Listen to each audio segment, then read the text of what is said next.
मित्रांनो, welcome back to my channel. आणि आजचा ब्लॉग एकदम स्पेशल असणार आहे कारण आज आम्ही नूडल्स बनवतोय. यावर्षी काय झालंय, मे महिन्यातच पावसाने सुरुवात केली आहे, तर त्यामुळे आमच्या टेरेसवरून खुर्ची पण उडून गेली. एक मिनिट तुम्हाला टेरेसवर होती ती उडून यांच्या पत्रांवर गेले. नशीब त्यांची पत्र फुटली नाही तर गेम वाजले असते.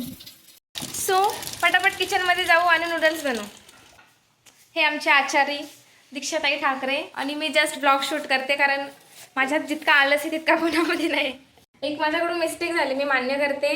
का ब्लॉगचा इंट्रो घेण्याच्या नादात मी नूडल्स नाही शिजत टाकले आणि आता याची भाजी कापून झाली आहे, तरी पण मी अजून नूडल्स नाही शिजवलं.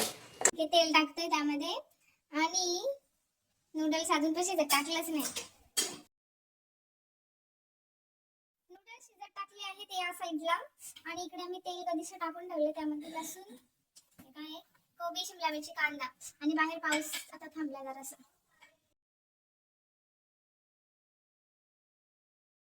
गॅस बंद आहे.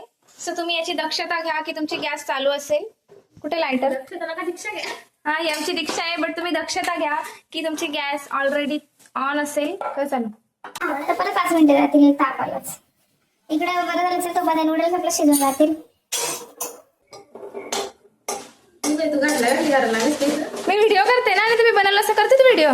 सगळी सामग्री टाक. एवढं एकत्र काय टाकलं सगळं का? पण आधी शिमला मिरची टाकायची ना.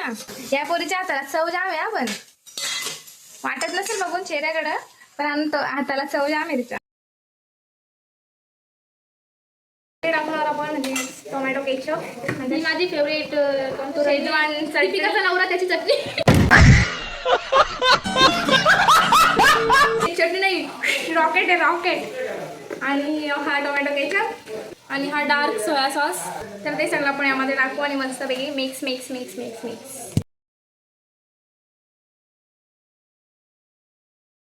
याची बॉटल बघून सगळ्यांना असं वाटतं फ्रीजमध्ये बघून काही तुम्ही काय आणलंय, तुम्ही काय आणलंय. अरे बघा बाबा, सोया सॉस आहे. मग तर हा घे बघ बघ बघ काय बघ. आणि मग काय बोलणार तो मॅकडॉलचा खंबा नाईला, तो मॅकडॉलचा खंबा नाईला, मैतर गेलाय पांगा हे वालाच्या शेंगा शिजल्यान काय सांग. यामध्ये मीठ पण टाकायचं आहे, जर विसरून जाल आमच्यासारखंच नाही. त्या कारणासाठी आम्ही नूडल्स बनवलेले आहे. तो कारण म्हणजे आम्हाला इथं टेरेसवर येऊन नूडल्स खायचं होतं म्हणून. हाय हाय काय बाजूला अशी झाडं आहेत त्यामुळे एकदम मस्त हवा येते. इकडे कार्यक्रम सुरू झाला.